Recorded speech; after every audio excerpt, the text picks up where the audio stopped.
Hello, welcome. I'm Kevin Keller, and this is Veterans on the Homefront, a new program we're doing to get the information out on all things veterans for you, your families, the community, to help the veterans out as best we can with information. Tonight we're going to start out with our first guest, Greg Tucker. He is a Veterans Outreach Services Officer at the Dayton VA. He's also a military veteran, and I'll let him give you a little bit about his background in the Navy. Greg? Well, first of all, thank you, Kevin, for inviting me on your very first show as far as the Veterans on the Homefront. I am, as Kevin has mentioned, I am a community outreach specialist or public affairs specialist now. And I've been with the VA for a number of years. I've kind of lost count of how many years I've been there. And there's an old saying, and that is, when you're enjoying what you do, you don't stop to measure the time. Exactly. My history is I am a Navy hospital corpsman. I was a Navy hospital corpsman. I had the honor of serving with the Marines. The two companies or the two units that I was with, and that was 2-1 was my first unit, based out of Camp Pendleton. And after coming back from my first tour overseas, I wanted to get another taste of that. And I went over to 1-9. Many Marines know them as the Walking Dead. Yes, very well known in the Corps, yes. And one of the things that I learned, and I still hold, and that is when you serve with the Marines, as a Navy corpsman, again, serving with the Marines, a lot of those guys, we really became brothers. And I do what they call buddy checks periodically, as far as with several people who were in my unit, just in order to touch base, find out how they are, and just to maintain that connection right there, because it's a bond that it never goes yourself. away. Mm-hmm. You got to keep it. You got to keep it, because you just never know when. So the time to do it is regularly, not intermittently. Every so often, do the best you can when it's not needed. So that way, hopefully, it will never be needed. Yes, exactly. So with that being said, I did not retire from the military. I decided at a young age that I needed to experience more of the world, and I got out. Upon getting out, I still utilized a lot of the skills that I learned in the military.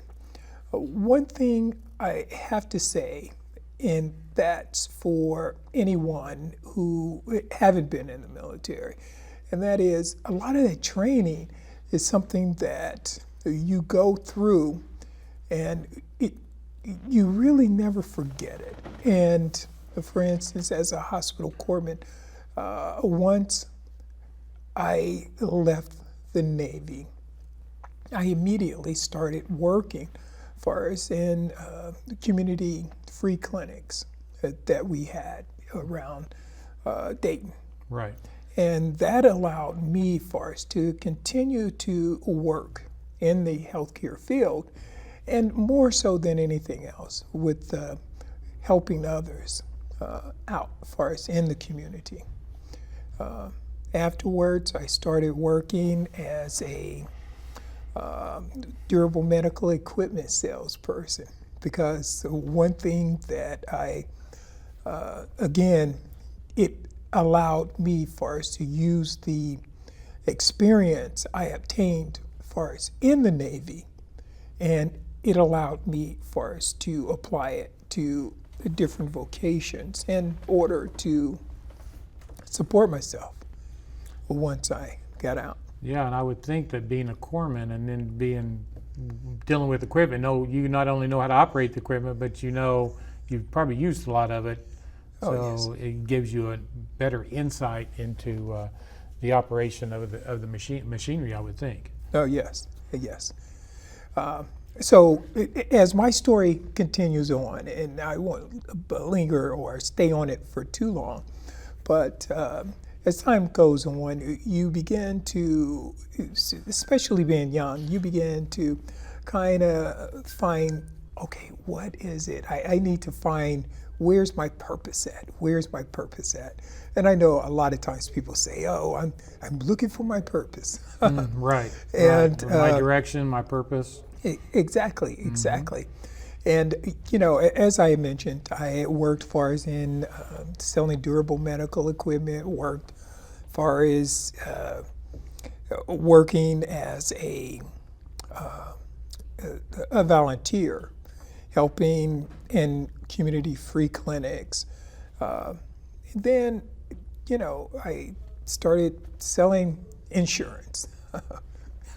Okay. Out of all of that, from durable medical equipment to selling insurance. And one of the things that I did, and I found even more pride in, and that is selling life insurance. I was working for this agency, and when you first start out in life insurance, what happens is they give you, what is it, like an account, a maintenance account, which is people who they've already have on the books. And what you're supposed to do is manage that account. Well, as I'm going through this, and this was before the internet, before, you can email someone or, Facebook them and all of that. This is back in the 90s when, you had to do everything by putting a stamp on an envelope, sending it out. And you had to actually get on the telephone and call someone. So I called this one account up. I asked to speak with the gentleman that was there. He wasn't there, but his wife was. And she explained to me that he had passed on. And I thought, wow, this is really bad, because this could really be bad, because, this may open up some old wounds or so forth. Yeah, very much so. As I began to speak with her, I wanted to let her know that there was a policy that he had taken out that had not been redeemed.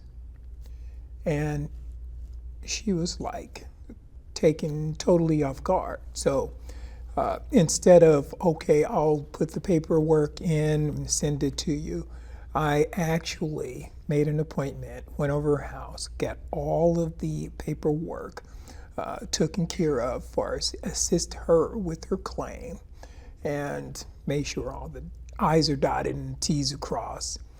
Took it back, walked it through. And then once the check came, instead of just mailing it out to her, I took it out to her. And she was emotional about it, because she felt that was something that she desperately needed at that time. So I say all of this to say I began to find my purpose. Now, eventually I didn't continue on far as in selling insurance. Right. I started looking at, hey, there's something else I would like to do. And as I'm drifting, one thing that reminded me of a period in the service, and that is traveling, meeting new people, and at the same time, photography. Every place I was going, I was making sure I took a picture. Because as you know, Kevin, when you see all of these things, you have to document them, because that's the story of your life right there. Exactly. And exactly. And a lot of times when you tell people far as who hasn't experienced it, some of the things that you may have saw, they doubt you. Oh no, this is a little bit too much. So that was the reason for the pictures. Right. But what I was leading up to, why I said that, was because that led me to another passion, and that was story. Looking for stories and telling those stories. And that led me to working for a community access center. So I started working for several years doing that. But what really continued to support me was working with a nonprofit, working with individuals who had disabilities. In other words, I was doing things to assist them as far as improve upon their lives, because that's one of the things that in the service they teach you, and that was our purpose, and that was to help those who may not fully be able to help themselves. Exactly. So working as a job coach, I worked as a job coach, which eventually led over to being a vocational specialist, which led me to working HRVP, which is Homeless Veterans Rehabilitation Program, through that nonprofit. So I started working with veterans as far as assisting them, and this was like in 2008, 2007. I forget time. You know, as I mentioned, time just kind of goes. It slides on you every once in a while. Yeah. Well, anyway, I started working with veterans as far as assisting them, as far as getting back on track, and finding employment. And upon doing that, we would bring them over to the VA. And because a lot of the veterans who were there, who I was working with on my case load, they didn't know that they were eligible for the VA, or that the VA was there to assist them. So immediately it became part of my process.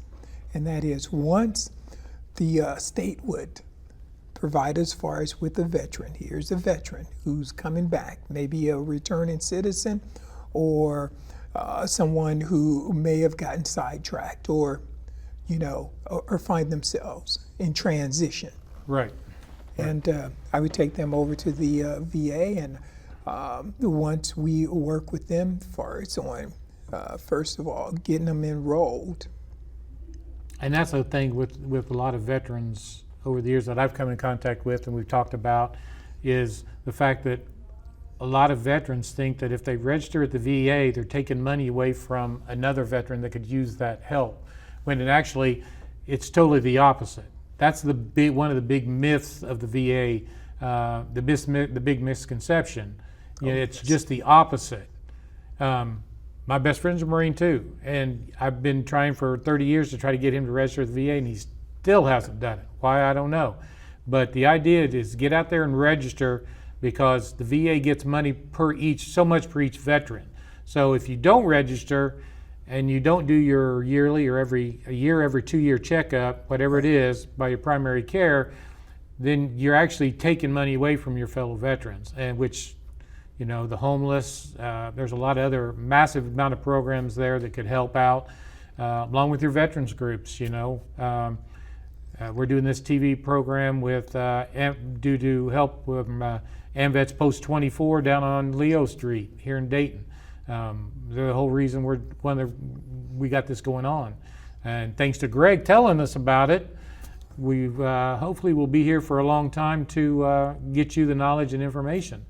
So you've gone through all these different jobs and done all of this different, coming from being a Navy corpsman, even saving lives through insurance and helping the lady. So you started out, so what exactly, as far as your vocational or your outreach program at the VA. Okay. What does that all entail? Because I know I've seen you out in town various Okay. places. Wright State at the Veteran Job Fair, up in Troy at the Miami Valley Museum is where we met. Oh, yes. And for everybody who doesn't know, Greg does a podcast. So you can look him up on the VA website and check out his podcast. He had me on there. He was really hurting for people that day.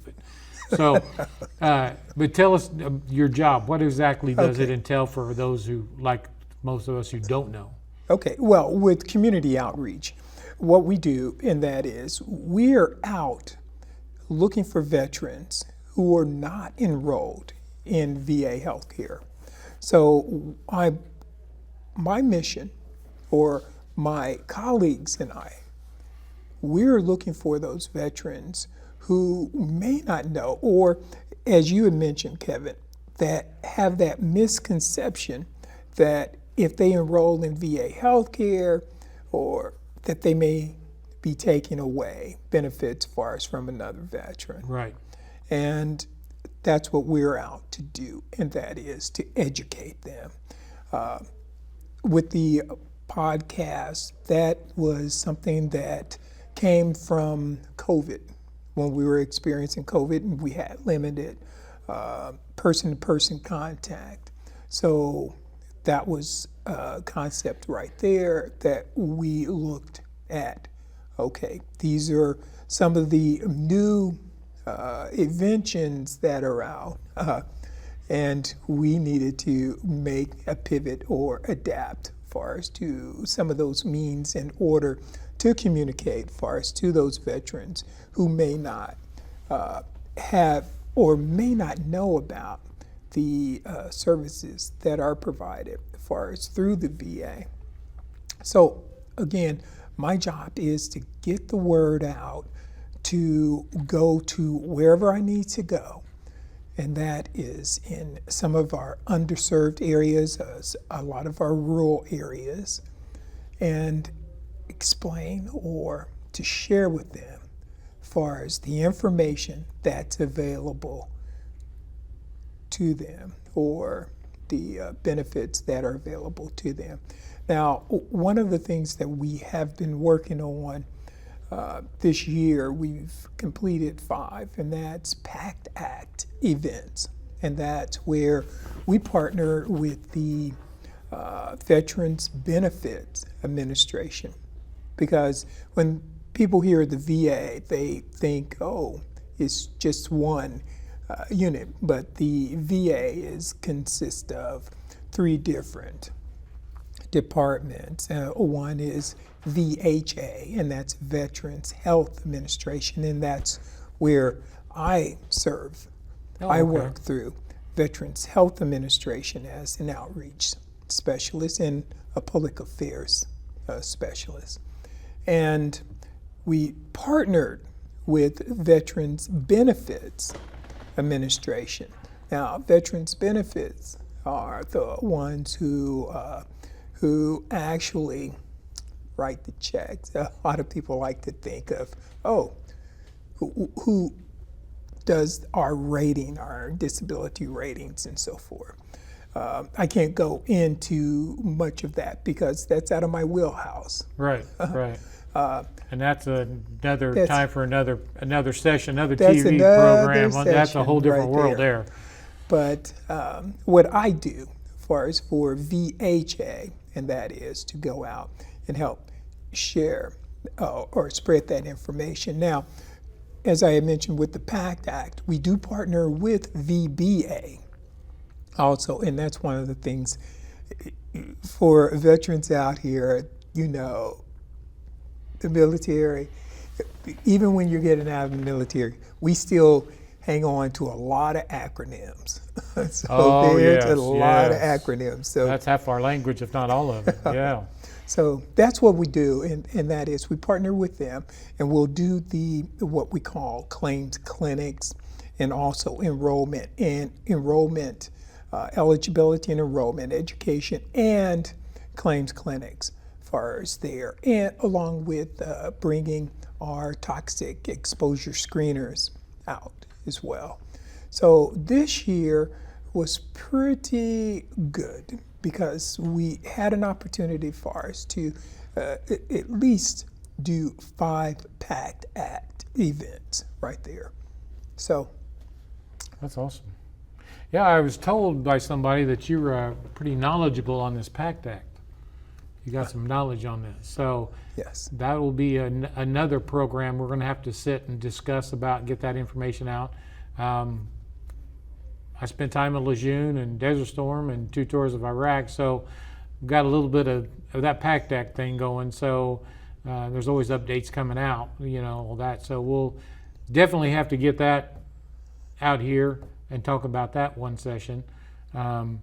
So if you want to get a hold of Greg, he works there at the main hospital, at the main building, down the hallway, down by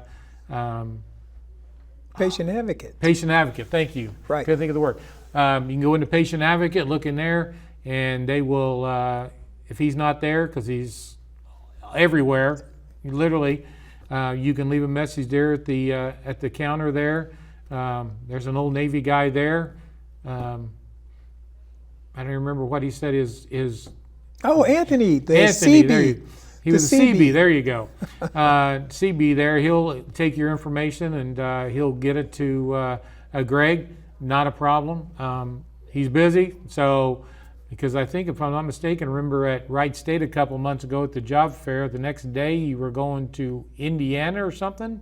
Or going over there near there or something? Something going on? It was something going on over there. So, I think it was the memorial, the traveling wall memorial. Oh, that's right. Yes. That's right. We talked about that. So it was a good event there at Wright State. If you haven't been there, look for it next year. Jennifer, the director was there walking around just talking to people, taking notes. Nice. So it was a good turnout. So yes. Definitely. So if you need Greg, get a hold of him. Get a hold of him in advance, well in advance, so he can have time to plan. He can come over and talk, whether you're a veterans group or just a group of veterans needing or something going on, an event going on. Get a hold of him. Let him know. Get a hold, so that he can be there and give you the information that you hopefully will need and be part of. So. If I can add one more thing. You can add as much as you want, Greg. Okay. Well, I would encourage everyone to look at our website also, and that's va.gov. Also, to find out more information regarding the PACT Act, that's going to be pact.gov.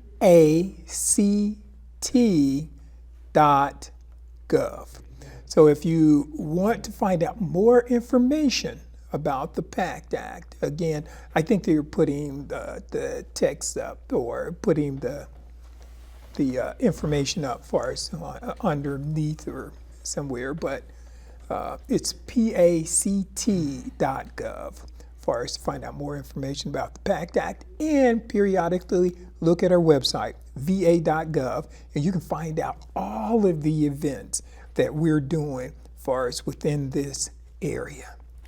Definitely look at that because he's all over the place. So definitely, hopefully, you can catch him and pick his brain and find some information out.